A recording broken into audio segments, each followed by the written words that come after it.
Praise the Lord. Blessing for nation ministry Gujarat से मैं आपका भाई सैम क्रिश्चियन परमेश्वर ने दिए हुए आज के इस नए सुंदर दिन पर आप सबको प्रभु यीशु के नाम से जय मसीह की। आज हम पवित्र शास्त्र बाइबल में से प्रभु के इस वचन पर अध्ययन करेंगे। वचन संहिता की किताब उसका 121वां अध्याय और उसकी 7वीं आयत। वहां पर लिखा है, यहोवा सारी विपत्ति से तेरी रक्षा करेगा और वह तेरे प्राण की रक्षा करेगा। जिस संसार में हम तो रहते हैं, उस संसार में इंसान के जीवन का कोई भरोसा नहीं कि कब उसके जीवन का क्या हो जाए।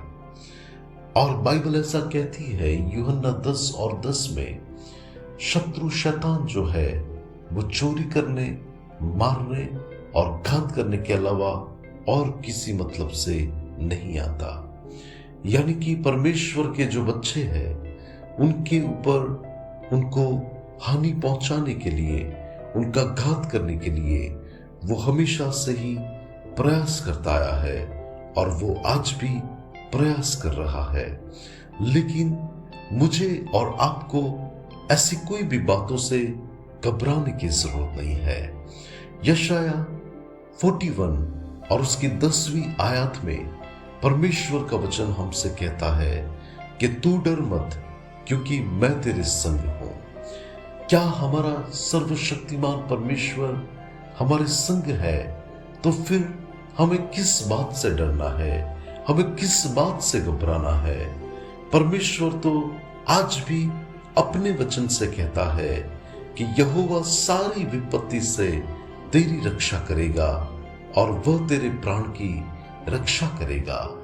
आज मेरे और आपके जीवन के अंदर, मेरे और आपके परिवार के लिए, मेरे और आपके जीवन की किसी भी बात को लेकर मुझे और आपको थोड़ा भी घबराने की जरूरत नहीं है, क्योंकि सेनाओं का परमेश्वर अपने दूतों को हमारे निमित्त आज्ञा करता है कि वो हमारी सुरक्षा करे।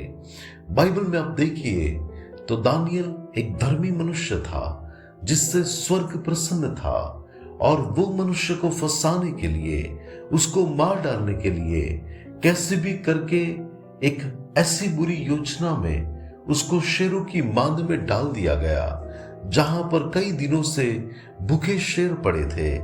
लेकिन बाइबल ऐसा कहती है कि परमेश्वर ने अपने दूत को भेजकर उन शेरों के मुंह को बंद कर दिया और दानियल को किसी भी बात को लेकर हानि नहीं हुई।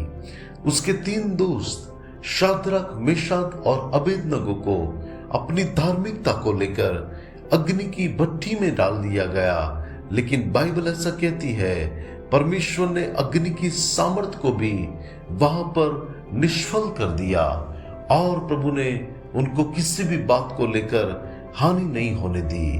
नबूकदनेस्सर राजा ने कहा कि हमने तो 3 लोगों को डाला था, लेकिन अंदर तो 4 लोग दिख रहे, और उसमें से एक तो परमेश्वर के पुत्र जैसा है।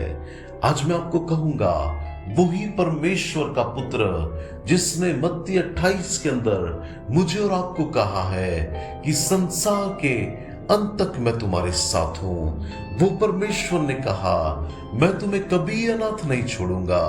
तो आज मुझे और आपको इस संसार के किसी भी बातों को लेकर आपको और मुझे डरने की आवश्यकता नहीं है। हमें तो एक भरोसे के साथ जीवन जीना है, हमें तो विश्वास के साथ कदम बढ़ाना है, हमें तो संसार की किसी भी बात को लेकर चिंता नहीं करनी है। आज शत्रु का चाहे कोई भी प्लान आपके जीवन के लिए क्यों ना हो, मैं आपसे कहूंगा यीशु मसीह के नाम से कि परमेश्वर शत्रु की कोई चाल को आपके ऊपर सफल नहीं होने देगा। आप तो स्वर्ग से सुरक्षा पाएंगे और आप और आपका घराना सुरक्षित रहेगा। प्रभु आज के इस वचन के द्वारा हम सबको आशीष दे। आइए दुआ करते हैं। अनुग्रहकारी मेरे प्यारे स्वर्ग के पिता, आज के इस वचन के लिए आपका धन्यवाद। प्रभु आपके लोगों को स्वर्ग की सुरक्षा दीजिए और वो किसी भी बात से हानि न पाए। और प्रभु आप अपने धर्मी हाथों से उनको संभाल कर रखिए। यीशु मसीह के नाम से मांगते हैं, आमीन। May God bless you. Have a blessed day. Shalom.